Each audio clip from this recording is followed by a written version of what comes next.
शिंदे गटांचे यातला फोटो कशावरचा? मुख्यमंत्र्यांचे फोटो नाहीत कार्यक्रम कशावरती? पक्षाचा कार्यक्रम आहे. मला एक काही कळू शकत नाही ना. त्या शब्दाला आक्षेप घेण्याचा कोणाला काय अधिकार आहे? उद्या शिवसेनेचे जर काही अधिकृत कार्यक्रम असतील तर तिथे माननीय मुख्यमंत्र्यांचाच फोटो असेल, तिथे अजितदादांचा फोटो असता आम्हाला अभिप्रेतच नाही. त्यामुळे अशा किरकोळ गोष्टीवरनं आमच्यामध्ये काही मतभेद निर्माण करण्याचा प्रयत्न कोणी त्या ठिकाणी करू नये.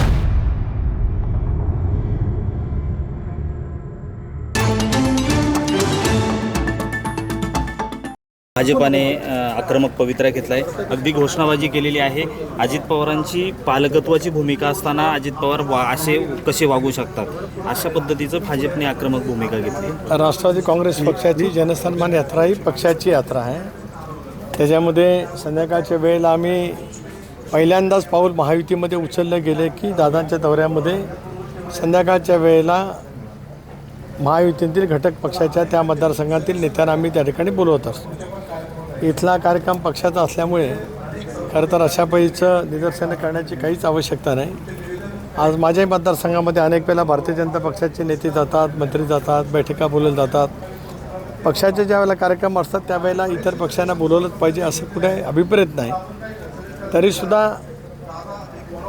डायलॉग किंवा संवाद करता आला असता. अशा पैकी निदर्शनं करणं योग्य नाही असं मला स्वतःला त्या ठिकाणी वाटतं. खरं तर शिंदे गटांनी पण फोटोवरून आक्रमक पवित्रा घेतला आहे. अजित पवार ज्यावेळेस शिरूर लोकसभा मतदारसंघात येत आहेत, घटक पक्षांना सोबत घेणं अपेक्षित आहे. त्यांच्या तशा अपेक्षा आहेत, आपल्याकडनं का होत नाही ते? कसला फोटो? शिंदे गटांचे यातला फोटो कशावरचा? मुख्यमंत्र्यांचे फोटो नाहीत कार्यक्रम. कशावरती? पक्षाचा कार्यक्रम आहे. मला एक काही कळू शकत नाही ना. त्या शब्दाला आक्षेप घेण्याचा कोणाला काय अधिकार आहे? उद्या शिवसेनेचे जर काही अधिकृत कार्यक्रम असतील तर तिथे माननीय मुख्यमंत्र्यांचाच फोटो असेल, तिथे अजितदादांचा फोटो असता आम्हाला अभिप्रेतच नाही. त्यामुळे अशा किरकोळ गोष्टीवरनं आमच्यामध्ये काही मतभेद निर्माण करण्याचा प्रयत्न कोणी त्या ठिकाणी करू नये. महायुतीने विशेष करून कालच मुख्यमंत्री, दोन्ही उपमुख्यमंत्री आणि मी स्वतः प्रदेशाध्यक्ष म्हणून त्या ठिकाणी बैठक केलं होतं. पुढच्या 15-20 दिवसांमध्ये संबंध राज्यभर या तिन्ही नेत्यांचा दौरा त्या ठिकाणी सुरू होणार आहे. हे जे काही दौरे आहेत, काही वेळेला देवेंद्रजी दौऱ्यावरती जातात, भारतीय जनता पक्षाचे नेते दौऱ्यावरती जातात, माननीय मुख्यमंत्री दौऱ्यावरती जातात. ज्या वेळेला त्या त्या पक्षाचा कार्यक्रम असेल त्यावेळेला इतर पक्षांच्या नेत्यांचा फोटो किंवा त्यांना बोलवणं अभिप्रेत त्या ठिकाणी नाहीच आहे.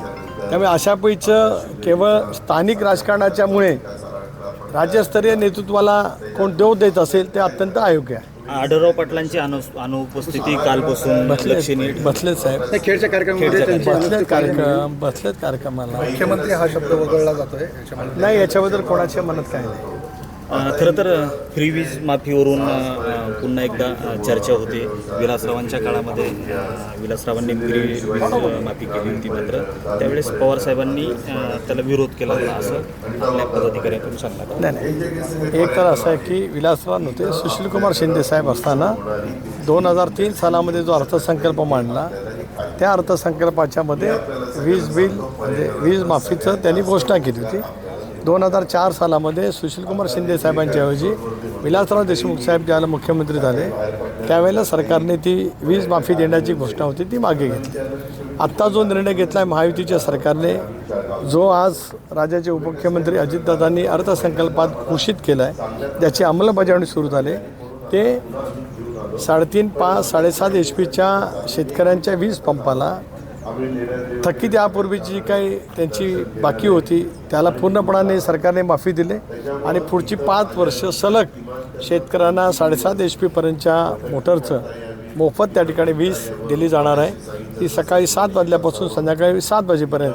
मला असं वाटतं की अशी क्रांतिकारी योजना आणल्यामुळे खरीपाचं त्याचबरोबर ती इतर पिकं घेणारा जो काही शेतकरी आहे म्हणजे बिगर पावसाच्या मोसमामध्ये त्या शेतकऱ्यांच्या दृष्टिकोनातून एक चांगलं पाऊल आज महायुतीच्या सरकारच्या माध्यमातून अजितदादांनी उचललेला आहे. पवारसाहेबांनी जो मागे निर्णय घेतला होता तोच आज अजित पवार पुढे घेऊन जातात. त्याच्यातनं सुचवायचंही काय नाही. कुठला निर्णय? तो वीज नाही, तो निर्णय कधी यापूर्वी घेतला होता? वीज माफीचा निर्णय यापूर्वी कधी? एक मिनिट आहे का, आपण जरा कृपया करून माहिती घेऊन मला सांगावं की यापूर्वी अशा पैसा निर्णय कधी घेतला गेला आहे. आता वीज बिल शेतकऱ्यांचं अजिबात येणार नाही असा निर्णय यापूर्वी कधी झाला होता तेवढं जर का मला कळलं तर मग मला उत्तर देतो. पवारसाहेबांनी जो विलासरावांच्या काळामध्ये जो कोण पवार?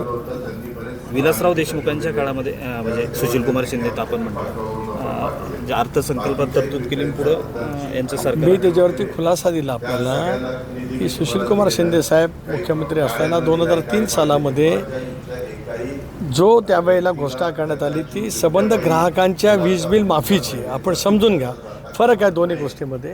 आणि त्या पद्धतीने ती निवडणुकीच्या अगोदर आसपास त्याला अर्थसंकल्प मांडला गेला. तदनंतर मुख्यमंत्री विलासरावजी आले. यामध्ये पवारसाहेब अजितदादा कुठे नव्हते, ते मंत्री होते जरूर, पण सरकारचा तो निर्णय होता. आत्ता मात्र 14,000 कोटी रुपयाची ती थकबाकी शेतकऱ्यांची वीज पंपाच्या बाबतीमध्ये होती ती पूर्णपणाने त्या ठिकाणी माफ केलेली आहे. आणि पुढची 5 वर्ष शेती पंपासाठी 7.5 हॉर्स पॉवरपर्यंत वीज ही मोफत त्या ठिकाणी मिळणार आहे. प्रदेशाध्यक्षांवर अंजली दामिनी यांनी अनेक आरोप केलेले आहेत. काल त्यांनी पत्रकार परिषदेत आरोप केलेले आहेत. नाही, मला या विषयाची माहिती नसल्यामुळे ते त्या बाबतीमधला योग्य आपल्या सर्व ते नेत्यांच्या संपत्तीत वाढ काय होते मला या विषयावरती माहिती नसल्यामुळे मी त्या राजेंद्र विषयावरती शिंदे काय जे वक्तव्य आमदार करणार आहेत, नाही. राजेंद्र शिंदे जे आमदार आहेत ते खरं तर जिल्हा बँकेमुळे पुढे अडचणीमुळे मी अजित पवारांसोबत आहे असलं काहीतरी वक्तव्य केलं. कुठे शरद पवार गटात जाण्याची चर्चा आहे. बिलकुल ते शरद पवार म्हणजे ते कुठल्याही दुसऱ्या गटामध्ये जाणार नाहीत. कुठल्या तरी कार्यक्रमाच्या निमित्ताने त्याने त्याला विचार शरद पवारांचं गुणगान गायलं त्या ठिकाणी. असे आम्ही पण पवारसाहेबांचं गुणगान गाणतो. कुठं आहे त्याच्यामध्ये काय आहे? आम्ही पवारसाहेबांना दैवत मानतो, पण आम्ही भूमिका घेतली आणि ती ठाम राहणार आहे की एनडीएमध्ये सहभागी होण्याचा, महायुतीमध्ये सहभागी होण्याचा आमचा निर्णय हा ठाम आहे.